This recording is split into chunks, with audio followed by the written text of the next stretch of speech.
আহলিকুম নারা।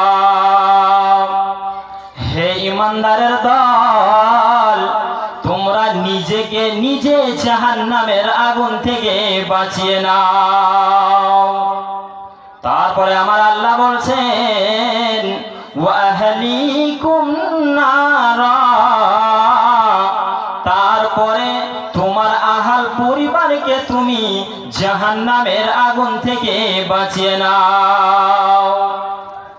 আল্লাহ রাব্বুল আলামিন বলছেন সেই জাহান্নামের ভিতরে সেই জাহান্নামের দারওয়ান রয়েছে, ওই দারওয়ানগুলো তাদের মেজাজ এত কঠোর রয়েছে, এত কঠিন তারা রয়েছে, তারা আল্লাহর বিধান ছাড়া আল্লাহর হুকুম ছাড়া কিছু বুঝে না সুঝে না। আল্লাহ তাবারাক ওয়া তাআলা যেমন করে তাদেরকে আদেশ করবেন হুকুম করবেন বন্ধুরে, সে ফেরেশতাগুলো সে জাহান্নামের দারওয়ানগুলো আল্লাহ রাব্বুল আলামিনের কথাকে ফলো করে চলবে। তাদের কথাটা শুনে আল্লাহ যেভাবে আদেশ করবে তারা সেই কথাটাকে সেকেন্ডের ভিতরে আল্লাহ তাবারাক ওয়া তাআলাকে করে দেখিয়ে দিবেন। অতএব হে পৃথিবীর মানব, আল্লাহ তাবারাক ওয়া তাআলা বলছেন তুমি নিজেকে নিজে ওই জাহান্নামের আগুন থেকে বাঁচিয়ে নাও।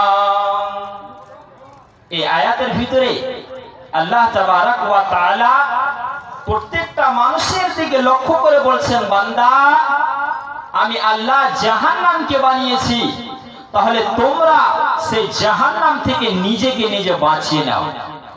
নিজেকে জাহান্নাম থেকে বাঁচাও। কেন? সেই দিনটা এত কঠিন হবে। আজকে পৃথিবীর মধ্যে আমাদের সন্তান, আমাদের বাড়ি গাড়ি, আমাদের টাকা পয়সা অনেক কিছু রয়েছে, কিন্তু যেদিন মারা যাবেন, যেদিন আপনাকে কবরে রেখে আসবে, সেদিন আপনার সাথে কিছু যাবে না। তাহলে সেদিন সম্পত্তি কোনো কাজ দেবে না, সেদিন আপনার টাকা পয়সার কোনো কাজ দেবে না। তাহলে সেই জাহান্নাম থেকে নিজেকে বাঁচাবো কি করে?